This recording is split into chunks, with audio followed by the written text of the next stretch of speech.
everybody. Welcome to the show. Good to have you here. Yet again, big bombshells in the Diddy trial. And I'm telling you, if you haven't been following it, today would have been a good day. Because I like HBO. I like watching mob movies. I like The Sopranos. And today, truly, the Diddy trial sounded like an episode of The Sopranos, complete with an Uncle Paulie, who allegedly took that lady.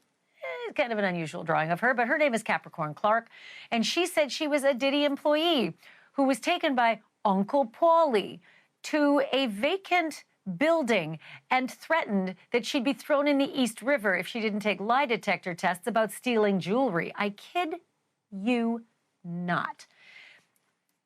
And if that doesn't sound crazy enough, you know, an allegation of being kidnapped by your employer, Diddy, there was a second allegation of being kidnapped at gunpoint. Diddy at the door with a gun. Get in the MFing car. We're going to kill some rapper.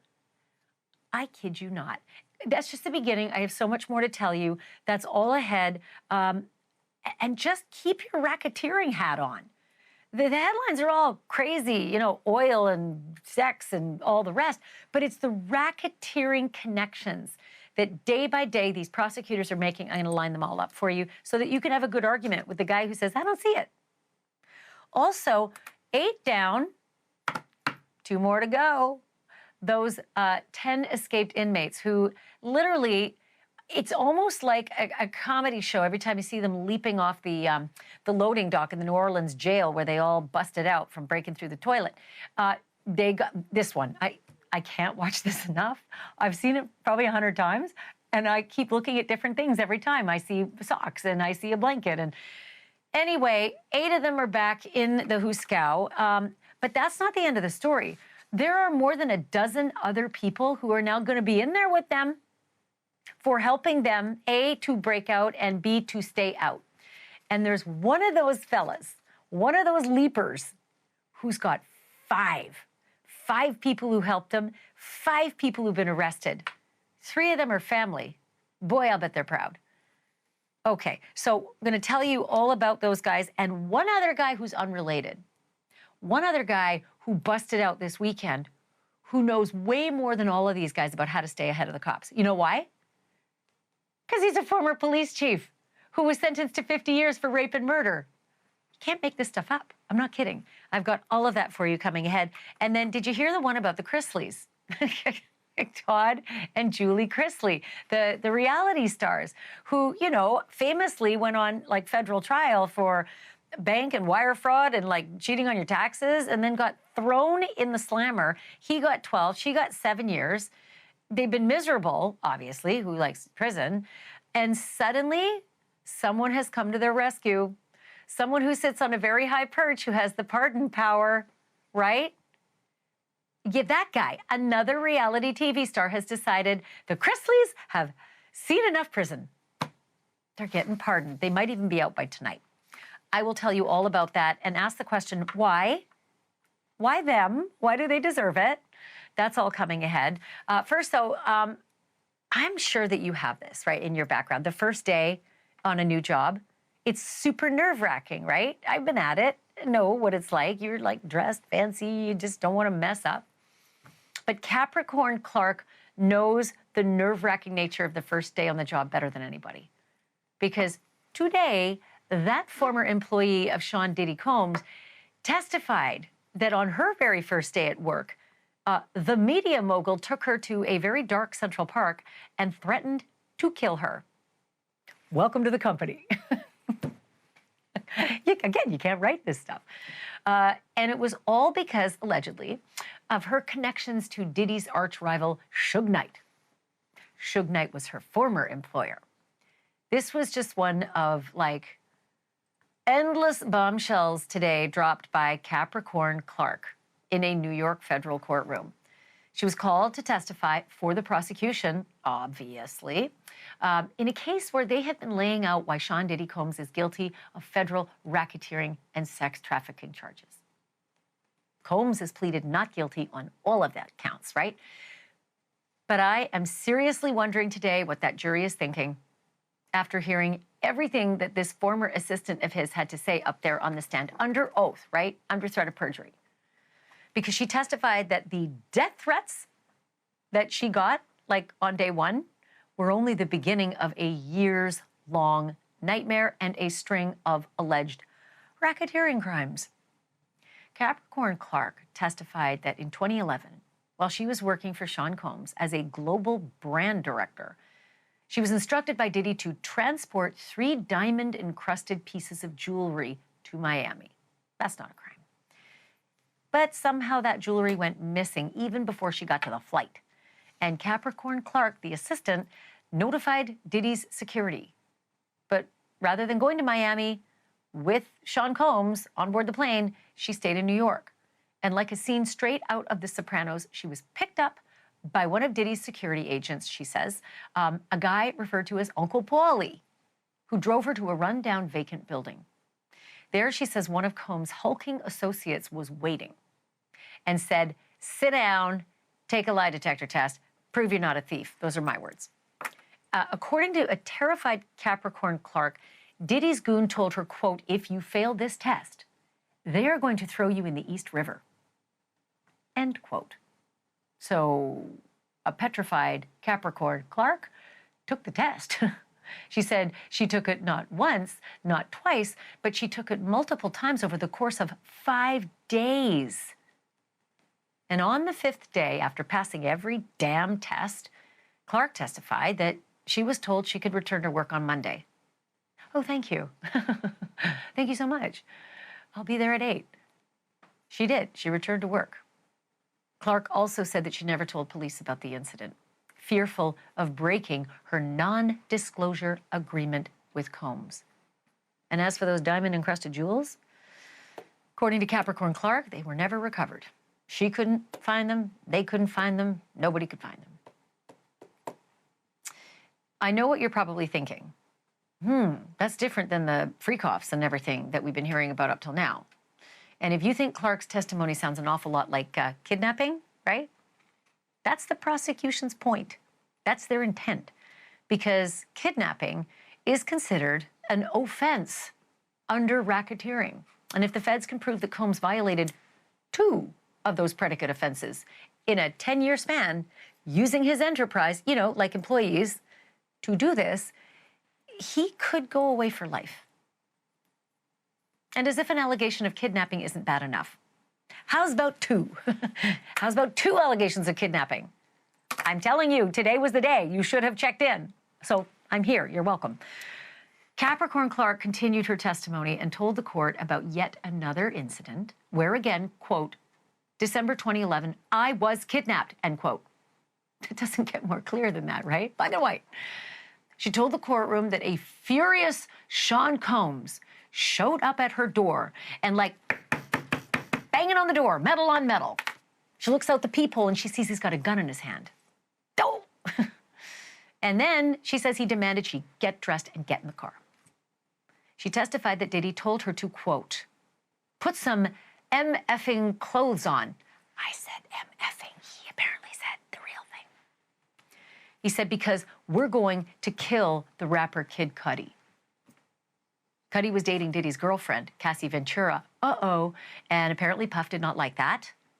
Clark testified that she didn't want to go. She did not want to go along on this mission. But that Diddy yelled, quote, I don't give an F what you want to do. Get dressed now. And F is my word. You know what he said, allegedly. She said he then put that gun that she saw him waving into his waistband before forcing her into an Escalade, a car with a security guard. Combs did not kill Kid Cudi that night, but last week, Kid Cudi testified that Combs did break into his house, lock up his dog, and unwrap all his Christmas presents. According to Capricorn Clark, Diddy then demanded that she get Cassie Ventura on the phone right effing then and tell Cassie to come and meet me now. Capricorn Clark on the stand today told the jury that she called Cassie and she said, quote, Sean is not going to let me go until you come. Then she said that she told Cassie on that telephone call, if she didn't show up, Sean Combs was going to kill all of them. Cassie, Kid Cudi, and Capricorn Clark herself. Other than an episode of Sopranos, what does that sound like to you? Think about it. Does it sound like coercion? Does it sound like kidnapping? Because those are predicate acts that are needed to prove, oh yeah, racketeering that he's charged with. Joining me now is NewsNation's national correspondent Caitlin Becker, who's been covering this trial since the start. I don't know how much ink you had in your pen today, sister, but I could barely keep up with all of the allegations that Capricorn Clark was spewing out on the stand that matched right up with the charges of racketeering and the predicate acts of racketeering that the prosecution, that they're alleging. So talk to me a little bit more about this Uncle Paulie incident, because I don't feel like I've heard the whole story.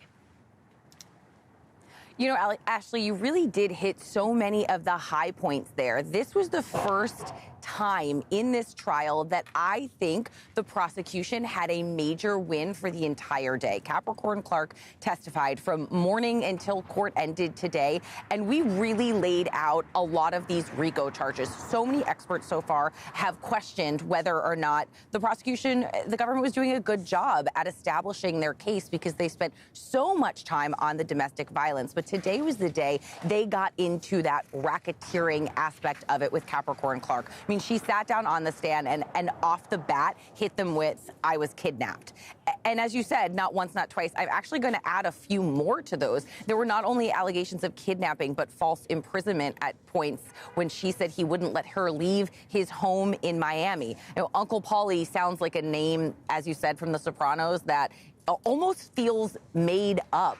But to hear that this person took her from where she was and questioned her for hours and hours and days and under this lie detector, which this is not the first time we have heard that Diddy has employed a lie detector for his employees. At one point, Capricorn Clark, through hysterical tears several times today, testified that she was so anxious during that lie detector, during that polygraph, that it was completely inconclusive. And they basically told her, you need to calm down or else we are never going to get an answer out of what happened to these pieces of jewelry. But from day one, there was a threat to kill her. And then there was this incident where she was questioned for day after day after day after day in what the gutted building would later become their headquarters. But she didn't know that at the time. She had no idea where she was and why she was there at first. And then was sat there under questioning under those very bizarre circumstances for days and then expected to go right back to work. And that is a narrative that I think was very surprising to the jury, even considering everything that they've heard so far. I've been in New York for 25 years, and no one has ever threatened to throw me in the East River. So I think if I were in an abandoned building or a vacant building with Uncle Paulie and he's threatening to throw me in the East River, yeah, I'd be petrified. I feel for this poor girl. Okay, the thing that you touched on a second ago was that she was crying a lot. And it seemed to be a theme all the way through the day. Even the court sketch artist has got her like with tissues, and it's a kind of a squishy face there, but I get it. What was your impression of her as a witness? Like, do you think the jury felt she was credible? Did she feel believable? Was she authentic? Was she honest? Was she that kind of person who it's like, damn, this one's gonna be hard to clean up? Yes, yes, yes, yes, and yes, Ashleigh. I mean, she was incredibly credible on that stand. Her tears were very genuine. They were in moments where you could tell how hard she was struggling to recall these stories, how much respect she still had for the job that she did, and the kind of struggle that she was going through, saying, I worked really hard and my job wasn't so special, but I was working with someone who did incredible things with his efforts with voting, and she felt like she shattered a glass ceiling. And you juxtapose that to hearing her boss, who she respected, shoving her open-palmed out of his house in Miami because he said that she was gone for too long after she said he said she wasn't allowed to leave and she had stepped out for too long, shoves her out of the house and says, if you want a life, you can't work here. You don't like it here, tough. It was really tough to hear her go through this. And you even watched, I mean, everyone's watching Diddy's reactions for this. And at this point, Ashleigh, I think we know when he's annoyed when truth is being told, because he shoves his chair back and he kind of looks perturbed. And then there are times where he was more engaging. And when she was recalling some of those positive times working for him, he was kind of nodding along. So you can almost see with his reaction how credible the witness is. But Capricorn Clark is one the jury will not forget when it comes time to deliberation. I'll tell you what, guilty or not guilty, after this trial, there are so many things he's going to be remembered for that will destroy him and any shred of legacy he ever thought he was going to have. Number one, that horrible tape and all the beatings, right, that were physically captured on tape. Just that. Number two, he paid this poor kid $65,000 to clean up his used condoms, allegedly, right? She said, I had to clean up the free coughs, set up the free coughs, and all of this other garbage that she said she went through. I had to work, you know, nonstop all the time. And I asked him for a reference letter, and he didn't even give her that. That's the Sean Combs everyone will remember if they don't remember a guy in an orange jumpsuit. It just, makes me crazy. Hey, Caitlin, great work. And I'm sending you a whole new box of pens because I have a feeling tomorrow's going to be big, too. We'll need it. Girl's busy, I'm telling you. All right, so the prosecution has unleashed some pretty brutal testimony, right, in this case against Sean Combs. The tales of the kidnapping, the death threats, the violence, the coercion, the bribery, the obstruction of justice, all these allegations, right, coming from the witness stand and, you know, supporting evidence and photos and videos, etc. But is it enough? Is it enough to convince a jury that Diddy should be locked up basically for life? Here to help me break down today's proceedings, former state attorney for Palm Beach County and a friend of the show, Dave Ehrenberg. Okay, Mr. Former Prosecutor. A lot of people are pretty confused about this case, right? They see the headlines, they see a lot of domestic assault, they don't understand why it's racketeering. I, on the other hand, have been following every shred of testimony, and I keep hearing minute by minute accusations and testimony supporting racketeering and a ton of the predicate acts that you have to prove in order to get to racketeering in, you know, this enterprise of Diddy's. How did you feel about Capricorn Clark alone? Let's just isolate her today and everything she said. She was real, Ashleigh. She had the long nails and she was talking in some points hysterics where you couldn't understand her. She was really emotional, but she was credible. She's authentic. You can't put her on an act. You can't be a good enough actor to act like that. And she gave the defense some things, like she didn't seem to always like Cassie. She said that she went from being a sweet model to a feisty girlfriend, and she thought that I had worked for her. Well, no. And so that helps establish her credibility when she goes after Diddy. And I thought she went a long way to proving the racketeering claim, because I'm one of those who thought they didn't have it up to this point. They had human trafficking and prostitution, but not racketeering. But this changes it. I see. That's where I differ from you. I felt like they had it almost at day one because of the stuff that happened during these alleged freak-offs. The guy that was handed a big wad of money saying, make sure this goes away. The allegation that the security guard has offered like $100,000 to say, make sure this goes away, that nobody ever sees what I just did to Cassie. Anyway, I digress. Okay, I do want to ask you something about today. One of these lines really stood out to me, and I haven't seen a lot of reporting about it, but this witness said today, aside from the 3 instances of kidnapping that she said she went through on the stand, she said after the alleged kidnapping, Diddy beat up Cassie, and that she was asked, why didn't you call the police? And she said, why didn't I call the police? Quote, the mission of the day was to stop Kid Cudi from going to the police. That sounds to me like obstruction of justice. I've seen a few instances that look like obstruction of justice, but that one sounded like my boss wanted to make sure that the mission of the day from my boss was stop Kid Cudi from going to the police about everything that just happened at his house. Witness intimidation, arson, bribery, extortion, human trafficking, all predicate offenses for racketeering. And although, yes, they did put on other evidence of racketeering prior to this witness seemed to connect the dots and was so credible that I think that this jury got it. Because remember, the defense here is this is just a run-of-the-mill domestic violence case that should be fought out in state court. What are we doing here in federal court? Well, now we know why it's in federal court. Boy, I'll say I really felt bad for this young woman. Like her career really hit the skids after. She said she went to a record company thinking it was a job interview, and they threatened her saying, "Stay away from Puff." I'm like, what? Stay away from Puff? What the hell just happened? Like, he just seemed to have tentacles that went everywhere, you know. And there she was up there in front of everybody. Hey, Dave Ehrenberg, thanks so much. Come back and let's do this again. Let's do it, Ashleigh. Thanks for having me. Oh, anytime. Okay, coming up next. By the way, I should tell you that we did reach out to Sean Combs' team for comment, but I say this every day. When you're in trial, ain't no way you're calling Ashleigh Banfield back. It is busy AF in court, and so I get it that they weren't able to return any comment to us for days now, since the trial began. So coming up next, 3 more escapees caught up in that massive dragnet in Louisiana. The marshals have been hunting down the 10 inmates from the New Orleans City Jail one by one. But the escapees aren't the only people being picked off and tossed into jail. It seems that more than a dozen little helpers on the outside are being picked off one by one, too. And what do you suppose is so redeeming about one of these escapees that 5 people on the outside would risk their freedom to help him stay hidden? I'll tell you who they are coming up next. And make sure you check out Drop Dead Serious. It's my podcast. I do daily recaps of the Diddy trial. Super, super in-depth. I'm also recapping Karen Reed. Plus, I drop a bunch of crazy bonus episodes, too. It's right there on your QR code. And you can just go to Drop Dead Serious on YouTube or wherever you get your podcasts. Back in a sec.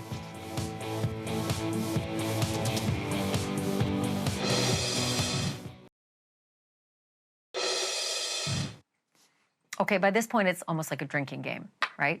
3 more escapees have been captured after that colossal New Orleans jailbreak 2 weeks ago. You probably remember 10 inmates breaking free, leaping for their freedom off the loading dock. I just can't. So over the weekend, also 7 other people were arrested for allegedly helping those fellas stay on the run. And I'm gonna give you more about them in a minute, because believe me, there is quite a story to tell there. But the latest escaped inmate to be captured was a guy named Lenton Van Buren, no relation to the president. He was caught yesterday 80 miles away from the New Orleans jail in Baton Rouge. Most of his fellow escapees were caught within 10 miles of the jail, so this guy clearly had a better plan, but it was not a perfect plan. And why do I say that? Because here is Van Buren being loaded into a chopper in cuffs in a brand new orange jumpsuit that he probably didn't plan to wear. He had been jailed and awaiting trial on illegal weapons charges, but of course, now he's going to face felony escape on top of those charges. Another guy named Leo Tate, and still a third named Jermaine Donald. Here's some video you'll want to watch. This is them being captured yesterday, arrested in Walker County, Texas, by the Texas Department of Public Safety. Tate was awaiting trial on burglary, vehicle theft, weapons, and drugs. And Donald was facing charges of second-degree murder, aggravated battery, possession of a firearm by a felon, and obstruction of justice. So let's just watch this for a second, because I always love this stuff. Let's just turn up the volume. All the way out. Cool.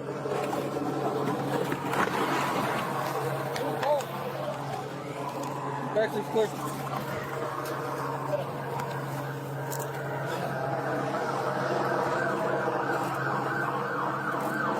Slow everybody down. So now, like Mr. Van Buren and all the rest of the escapees, they are both going to have escape added to the list of charges against them. And I guess they really mean what they say. You can run, but you can't hide. Body cam proves it. So this means 8 down, but 2 still to go. And by the way, the 2 still to go are no picnic. That there's Antoine Massey, right? Derek Groves right beside him on the right. They were both of them awaiting identical trials on 2 counts of second-degree murder and 3 counts of attempted second-degree murder, as well as battery of a correctional employee. Like I said, no picnic. And you notice there Antoine Massey has a collection of face tattoos that would rival Post Malone. So it's a bit of a head-scratcher that he is among the last 2 out there yet to be caught. Like, you don't even need facial recognition to see that guy. And by the way, these 10 inmates might be making some big-time enemies fast, because 7 more people were just arrested and tossed into jail over the weekend for helping those inmates stay hidden. 3 of the people arrested are family members of an escapee. The escapee named Lenton Van Buren. Again, no relation to President Van Buren. But if only those folks, 5 of them who helped him, apparently, had been this dedicated to him before he ended up in jail. Here is the list of the newest members of the inmate population, all arrested for accessory after the fact of escape. Let's start with the Van Buren family. Yes, family. Lenton Van Buren Sr., so that sounds like that's possibly the inmate's dad. Lenika Van Buren, 28 years old, maybe Lenton's sister. And Patricia Van Buren, just 18 years old, maybe another sister, and already getting a bad start to her adult life. And then there was Tyshania Randolph, also charged with helping Lenton Van Buren, and so was Angel McKay. What were you 5 thinking? Where's this got you? Now you're in where he was. And then there's a guy named Emmett Weber. Emmett was arrested for helping 2 of the escapees, but they haven't told us which 2 or where they got him. And Diamond White. Diamond White was arrested for helping that guy, Antoine Massey, the guy with the face tattoos, who, again, still out there, still on the run. So, you know, keep your eyes peeled. Maybe he's still out there because of Diamond's help. These 7 are in addition to the 6 other people who've been charged with helping the inmates escape and stay escaped.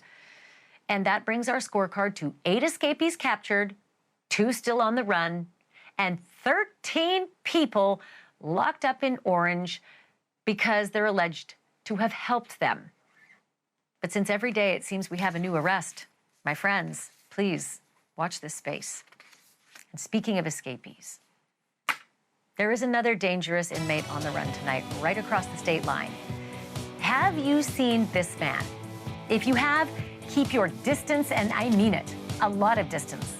This convicted rapist and murderer has just busted out of a prison in Arkansas, and he knows a lot more than those other escapees do about how to stay one step ahead of the law, and that's because Mr. Hardin was himself the law. Not just a cop, he was a former chief of police. After the break, I'll talk to the one person who probably got the call before anybody else, because family members of murder victims can often be targets of the escapees. Yeah, she's next.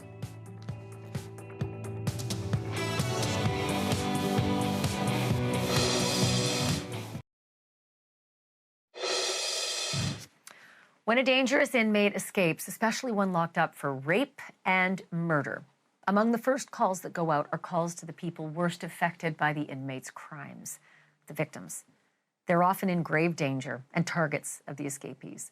Sometimes it's for retribution, for witnesses who testified and helped lock them up. Sometimes it's just to finish the job. And in Arkansas on Sunday, Cheryl Tillman got that chilling call. Grant Hardin had escaped. The convicted rapist who killed her brother was out there somewhere. In 2017, he pleaded guilty to a murder, and he got a 30-year sentence. And while behind bars, his DNA matched a long unsolved rape case, wouldn't you know it? And presto, he got an additional 50 years for that. But Grant Hardin isn't like any other inmate. He's a former police chief who knows just what to do to stay one step ahead of the law and just how to track down the people that he might be looking for. Hardin is 56 years old and literally walked out of the prison where he was supposed to spend 50 years. Take a look at that picture there. That's him right there in the blue uniform, casually pushing a utility cart and blending right in with law enforcement in a fake uniform. According to his newest arrest warrant, Hardin fooled a real corrections officer who opened a gate and then just let him out. So take a good look at that face and commit that face to memory. In a moment, after the break, I'm hopefully going to speak with Cheryl Tillman because Cheryl Tillman's brother was murdered by this guy. We had her on and we just lost our signal with her. So quick break, and when we come back, we're going to make an effort to get her right back up.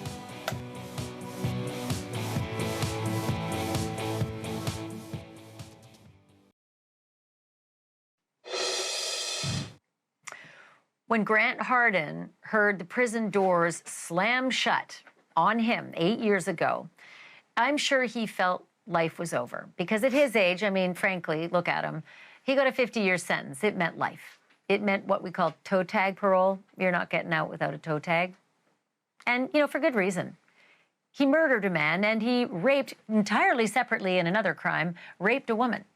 In fact, they only found out about the rape because they got him on the murder, and bing, his DNA was a match. But 8 years ago, Grant Hardin probably started thinking through how he was going to change his future. There he was, a former police chief locked up with a bunch of inmates. So yeah, Grant Hardin started putting his knowledge to work. And hence I have this other photo for you. It's Grant Hardin somehow figuring out a uniform like that made him look like law enforcement, with a dolly, rolling some stuff along, looking very, very official. So official, in fact, guard just let him out. So yeah, Grant Hardin is out there tonight in Arkansas. Lock your doors. Be careful, because that guy does not want to go back. And that guy is law enforcement, so he knows how to get a gun, use a gun. And he also knows how to find people, which is a big concern considering the people he wronged have family members who were in court when he was sentenced. I'm joined now by Cheryl Tillman. She is the sister of James Appleton, who Grant Hardin murdered 8 years ago. Cheryl is also the current mayor of Gateway, Arkansas, the town where her brother was killed.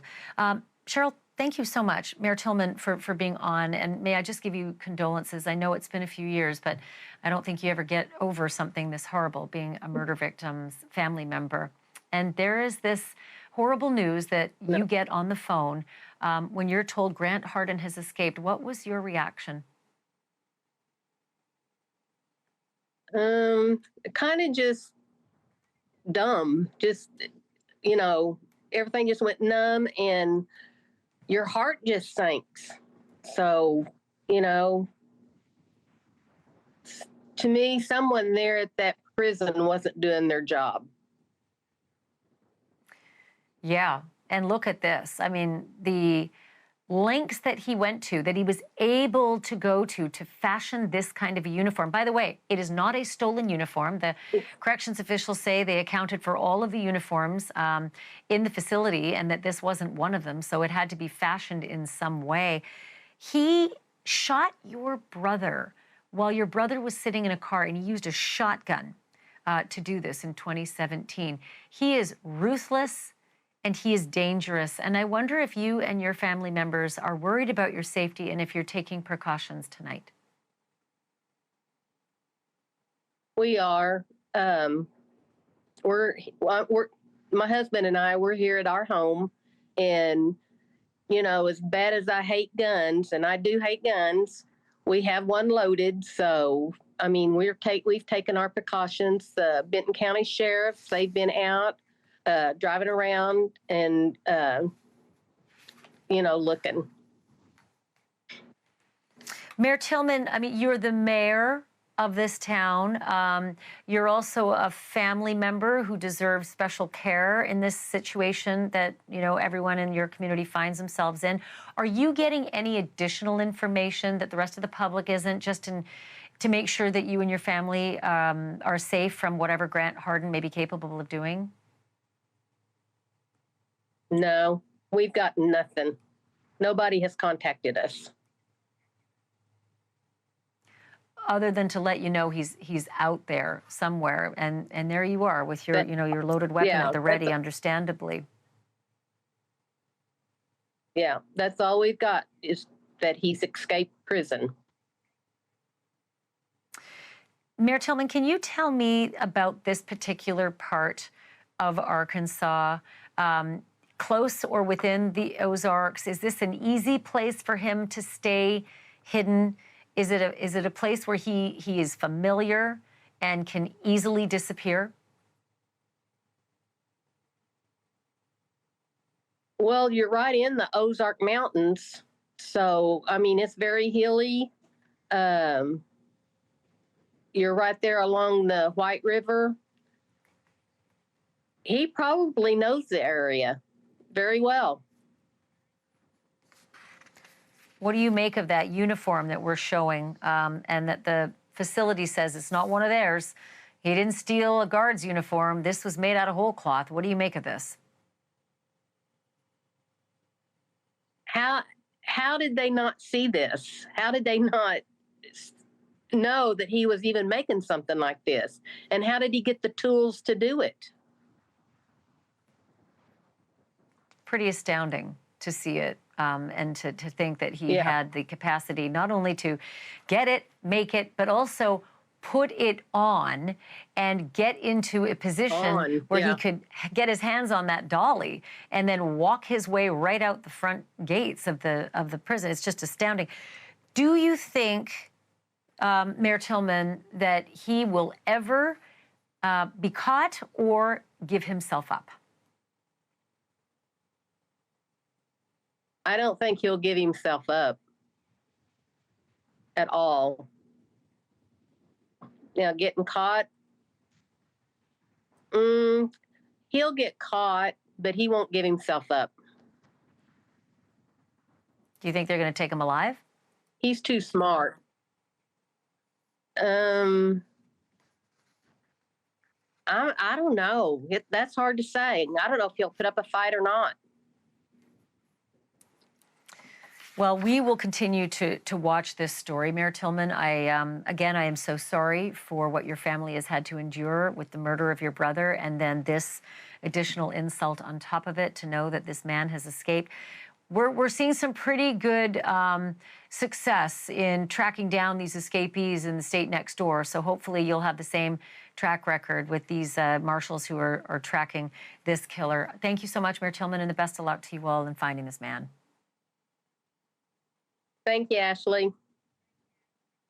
We'll keep our eyes on this story as well. And still ahead, ever since 2022, topic of prison. Prison's been a grim reality for a couple of reality TV stars named Julie and Todd Chrisley. They were given up to 12 years behind bars for tax evasion and bank fraud and wire fraud, and things were looking pretty darn bleak. But enter Donald Trump, another reality star who for some reason has decided to use the power of the presidency to pardon the Chrisleys. When? And more importantly, why? That's next.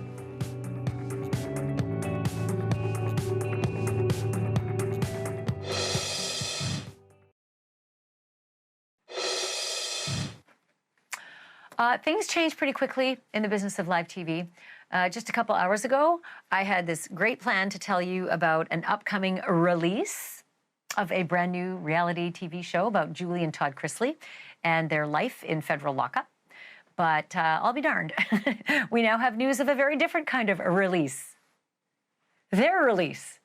Because it seems another famous reality TV star has decided to use the power of the presidency to let them off easy from their tax evasion, wire fraud, and bank fraud convictions. President Trump called the couple's children to tell them that he's giving them both full pardons. Here's a video of the call. Your parents are going to be free and clean, and I hope we can do it by tomorrow. Is that okay? We'll try getting it done tomorrow. So wonderful. Give them, I don't know them, but give them my regards and wish them a good life. So that happened. Todd was facing 12 years in prison, and Julie got 7 years. Savannah Chrisley, the couple's daughter, had been campaigning to Trump to issue them a pardon. And she joined Leland Vittert for an exclusive interview just before our show. Their 29th wedding anniversary was actually on May 25th. So they'll have a late wedding anniversary, and we're just super excited and eternally grateful to President Trump and the administration. I'm sure they are. I would be too. Todd and Julie have not spoken on the phone to each other, apparently, since they were put behind bars. Our own Brian Enton got 2 exclusive interviews with Todd Chrisley from prison, where he didn't talk about being, contrite or sorry about the crime. That's usually the stuff that leads to a pardon. Instead, he complained about the harsh treatment that he was dealing with while he was there. So here's some of what he said. There are recordings of staff members here talking about he needs to be humble. What we need to do is we need to put him in diesel therapy and put him in shackles and let him ride around the country for 4 nights and then bring him back, and that will humble him. You get a pardon. You get a pardon. Everybody gets a pardon. I'm being an idiot here because I still am not seeing the case. I'm all for pardons when there's a case, right? Like you petition and you are contrite and you know, there's legitimacy. I don't see it. They didn't pay their taxes. They cheated. They did wire fraud and bank fraud. They did a lot of it. I saw it. It was a lot. I didn't see like, sorry, we shouldn't have done it. It's bad.